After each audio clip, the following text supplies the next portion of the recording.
Oiê, vamos falar de Enem? Sejam bem-vindos a mais um episódio do podcast Conversa de Corredor. Esse podcast que poderia ter uma qualidade um pouquinho melhor e uma edição um pouquinho melhor, caso eu não tivesse a ideia tão idiota de gravar tantas outras coisas que eu gostaria de fazer. E aí acaba de que eu quero abraçar o mundo inteiro e eu não dou conta, mas eu tenho certeza que algum dia eu vou dar conta de fazer tudo. Meu nome é Alessandro Perro, sou professor também de espanhol, de inglês, literatura, redação, gramática. Tem várias coisas que eu gostaria também de dar mais aula, como por exemplo geografia. Para quem não sabe, também é a minha segunda graduação, mas isso vai ficar um pouquinho mais para frente. Na temporada que estamos aqui falando sobre as questões de espanhol do Enem. Então, assim como eu já falei para vocês, já falei sobre outros gêneros textuais que caíram já no Enem. O Enem ele tem uma carinha muito diferente quando a gente tem perguntas sobre espanhol. Geralmente não é tão se cobrado que a gente saiba informações gramaticais especificamente dentro do Enem, mas sim que a gente tem uma interpretação do texto. Então, muitas vezes, é mais importante que a gente saiba quais foram os gêneros textuais que mais caíram e, inclusive, a tipologia textual. Então, seguindo nesse ritmo que a gente já falou de alguns outros tipos de texto e que, inclusive, a gente vai falar hoje, eu quero falar hoje, então, sobre um texto que ele vai mais ou menos na mesma pegada do que a gente já falou dos outros tipos de texto, como o texto acadêmico, o texto reflexivo e também o artigo de opinião, mais um tipo de texto argumentativo, que é o discurso. Então a gente precisa entender, quando falamos de texto argumentativo, há-se uma ideia de apresentar-se uma tese, que é uma proposta de uma ideia, daí a gente tem um desenvolvimento e uma conclusão. Isso pode parecer muito repetitivo, principalmente para quem estuda redação, mas a ideia de um texto argumentativo é de fato uma apresentação, um desenvolvimento, que seria uma justificativa, uma explicação das causas que defendem esse ponto de vista, e então uma finalização desta ideia. O que acontece? O texto que a gente tem como discursivo, né, o texto de discurso, não caiu tantas vezes. A gente tem duas perguntas de todo o Enem que caíram. Eu sempre dou um número de perguntas para que vocês tenham uma boa noção do que cai muito e que não cai muito. Então, assim, a gente ter duas perguntas, talvez, para muitas pessoas, seria um motivo para não estudar.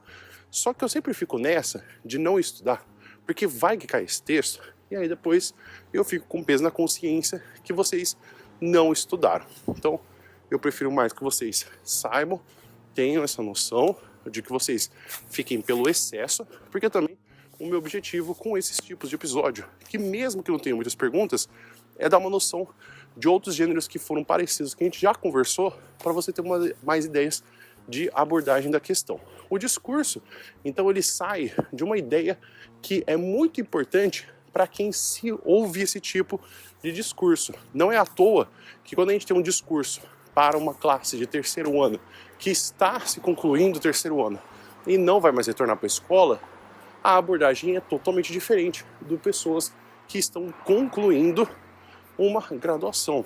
Então, essa ideia de discurso, ela é sempre voltada para que a gente converse diretamente com essas pessoas que estão ouvindo o que a gente está falando e que tem uma conexão afetiva. Então, muitas das vezes, quando a gente ouve um discurso, ele parece que é um texto para ser anunciado, para ele ser lido.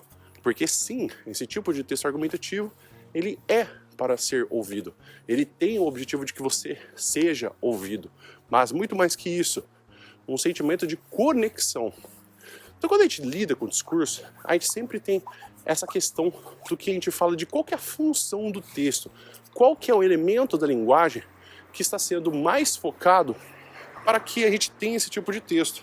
Então a gente tem que sim, há uma meta-conversa, há uma conversa com quem se ouve, com uma mensagem que muitas das vezes faz sentido, tanto para quem fala quanto para quem ouve. Então pode ser que para você não faça tanto sentido, ou que existam realmente algumas lacunas do que você poderia entender completamente a respeito do texto. Mas nunca deixe de perceber que quando a gente fala desse tipo de texto de discurso, a gente tem uma ideia que vai ser trabalhada. Muitas das vezes, quando a gente tem pergunta de Enem, a gente vai sempre focar ou no texto completo ou se não, um parágrafo específico com a forma que essa ideia foi trabalhada. Diferente de outros textos, como o texto narrativo, o texto injuntivo, que a gente já conversou, o texto argumentativo, ele pode ser de uma, duas. Ou ele foca que você tem uma ideia geral do texto, ou uma passagem do texto de como que aquilo foi construído como ideia. Então, muitas das vezes a gente precisa entender que uma frase, ela pode ser interpretada e daí fica então a parte da interpretação do texto. Porque o texto, ele muitas vezes é cobrado com que ele é anunciado. Então, digamos que, por exemplo, eu tenha que fumar faz mal. Quando eu tenho nesse enunciado, eu tenho uma frase que está sendo postulada. Então, eu tenho o que é a informação que ela é óbvia. A informação que ela é óbvia é que fumar faz mal. Então, isso traz uma certa confusão para muitas pessoas, porque o que é dito é literalmente o que está sendo dito. Existe também uma segunda camada. Então, existe a parte do entendido e o subentendido. Então, quando eu falo que fumar faz mal, significa que não fumar faz bem. Agora, o que eu posso entender como uma outra terceira camada? Seria de, por exemplo, que eu não gosto de pessoas que fumam. Mas aí o que acontece? Se eu tenho uma frase que está sendo escrita, a informação, ela por si só, ela é verdadeira. Se 1 mais 1 é 2, então 1 mais 1 é 2. Ponto. Agora, se eu falar que também, por essa lógica, 2 mais 0 é 2, é porque eu estou pegando a mesma informação e mesmo que isso não seja dito, isso continua sendo verdade. O problema da terceira camada é que a gente não tem algo que diga que aquilo não é verdade. Então, por a gente trabalhar com texto, o Enem ele precisa trabalhar com o que está sendo observado dentro do texto. Então tem muita gente que fica, mas eu pude ler isso com uma forma de que talvez eu tivesse essa interpretação. Esse é o problema. Se não está escrito no texto, é muito difícil a gente fazer com que a gente tenha uma resposta correta. Então o discurso, ele vai trabalhar, assim como outros textos argumentativos, com o que está escrito no texto. Então tome muito cuidado quando você for ler um texto, de você não viajar muito. Faça com que realmente você viu uma informação. Então você viu que fumar faz mal. Ou, por exemplo, um outro exemplo. Comer muito chocolate não faz bem. Então você tem duas interpretações. O comer chocolate não faz bem e uma afirmação que seria positiva. O comer pouco chocolate não faz tanto mal. Ou é melhor você controlar o quanto você come de chocolate.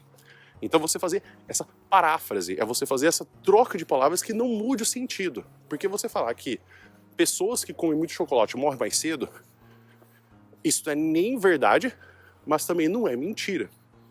Então tome cuidado com essas avaliações de quando você vai fazer a interpretação, para que você não exagere e que, inclusive, a sua interpretação fique correta também.